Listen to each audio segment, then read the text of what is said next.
So Sue, we're working very closely with them, with Playhouse Square, with the Cleveland Institute of Art, with Downtown Cleveland Alliance. We're working on 3 events this spring. The first one was the bus trip. The second one is a group of factory owners going to be coming up to Cleveland to meet with our architecture and building community and see if we can get some cash flow going. Nothing works better than cash in return for getting that building up here. We are talking about doing a hardwood furniture show downtown somewhere in spring, hopefully May. They'll have Cleveland's artisan furniture builders, the Hardwood Furniture Builders Guild, and also we didn't realize how important it is to focus on millwork and demonstrate that downtown. It will give you a living embodiment, an idea of what the district can do. The American Society of Materials, ASM, said if you bring those showrooms downtown, we'll bring the supply chain. Because you want, and then Magnet's already here with the nation's leading center of prototyping is sitting on 26th and Euclid. A buyer can come in here, they could look at existing product, they could do mass customization, they could prototype it at Magnet, they could go to ASM and get their finishes done. There's no one in the world outside of possibly Guangzhou province where that can take place, and that's Cleveland, Ohio. That's authentic, that's distinct, and you'll have a retail experience you can't get anywhere else, and thank you for the question. So what you're saying is we'll have a furniture mart instead of a medical mart, is what you're basically saying. Yeah, hospitals use lots of furniture. Next question, please. It seems to me that there are lots of good ideas running around about downtown, but as usual with Cleveland, at least in my experience, they don't really connect. And I'm puzzled by the lack, if there is a lack, of a comprehensive vision, a comprehensive plan. Does such a thing exist? And if not, shouldn't it?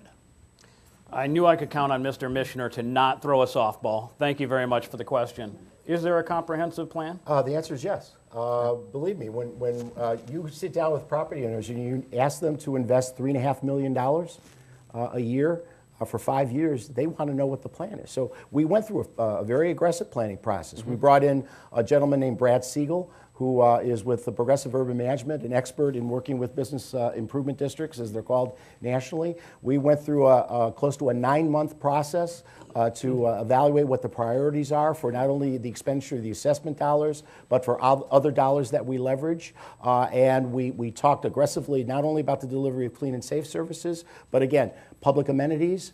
We talked about public space. That's why Public Square now has become a significant priority for this community. It's born out of that process. So their answer is yes. Is it a classic master plan where you all fill in the dots? The answer is no. We've done that many, many, many times in this community. The key is, how do we now begin to connect the dots? And Public Square is an example of how we could connect a lot of the investment that's occurred historically and future investment, and do so in a way that's going to really leverage those dollars.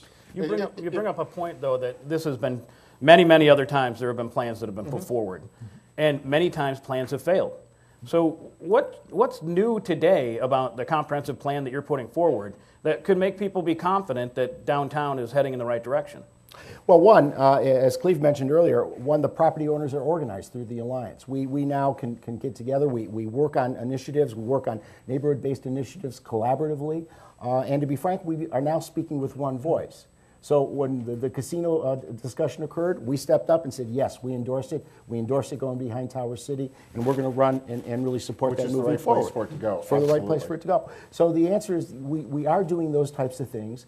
And again, it's less a physical plan as it is recognizing that, for example, when the Medical Mart decision was made, that private entity, MMPI, made that decision. Now we're going to leverage that decision. That's the key going forward, is how do we leverage the private investment from this point forward. I'm not a big fan of planning. I'm going to take All right, issue. now we're going to get into it. Here's what I see. Planning got us skywalks, urban renewal, an urban interstate system, downtown malls. What we lack, we have lots of plans. Most of them sit on the shelf and collect dust. Clyde, hold on. Let's change the language. Don't say skywalks. Call them honky tubes. You would have completed it. What we lack in downtown is entrepreneurship. The people that just will make it happen. And in Columbus, the result of the planning result, is a bunch of isolated activity centers. What'll connect those isolated activity centers is to let the entrepreneurs sort of bubble up and do their thing. And I look at the places that struggle in downtown Columbus is where the planners came in. Capitol South, where City Center went, River South, and actually that's being brought back now. And the places that are doing the best are the places that the city and the planners left them alone. The Short North, Gay Street in Columbus, where there was available space, the traditional urban grid, small space, and the people that have energy could just come in and make it happen. Well, I can't even respectfully disagree. You're just wrong. All right, now. The fact is, what's failed is massive real estate projects. And what's failed is someone getting a big piece of land and saying, I'm going to put a plumber's helper to this big chunk of cement. What has succeeded, and it's succeeded well, is when you have integrity to a grid.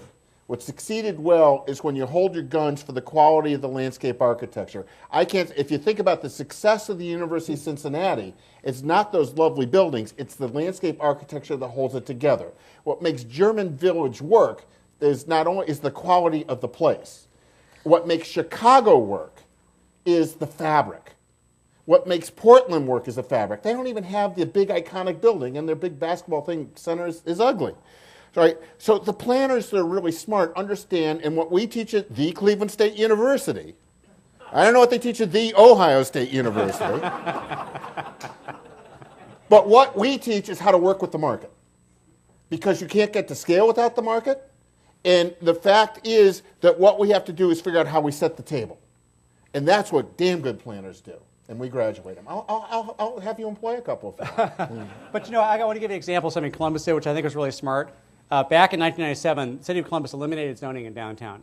Completely eliminated zoning. You can put a gas station at Broad and High if you want, but you have to go before the downtown commission and get a certificate of appropriateness before you get a building permit.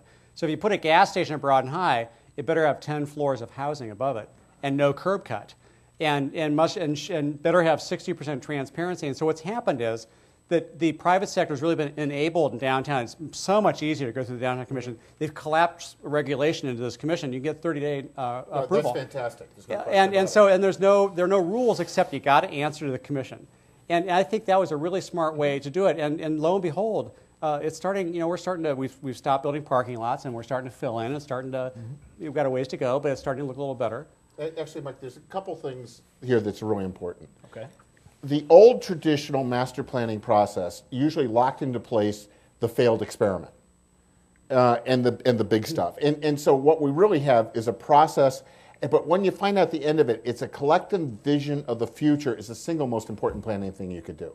One of the things that Mayor Jackson did that's critically important is putting a stake in the ground and saying downtown 25,000 residents. That's critically important.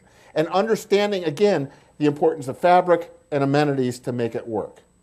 And really important is safety, security, cleanliness, because broken windows destroys investments, makes people feel that they're at risk and they don't come back. I mean, right now, statistically, downtown's safer than almost any suburban mall.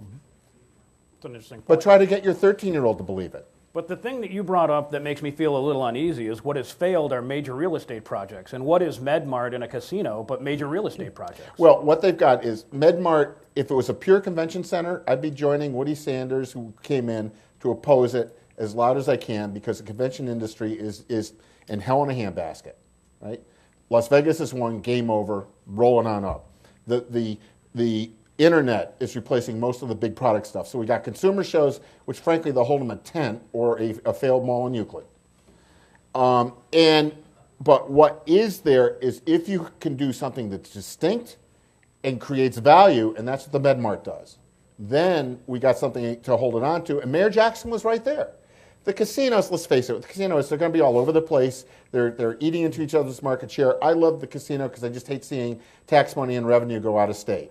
And if someone is addicted to sit there and thinks it's really lots of fun to put in nickels and pull, or quarters and pull slots and get mesmerized, great, terrific, thank you for lowering my taxes. So it's a good thing to have. But you aren't going to build a downtown around it. It's part of the package. No silver bullet.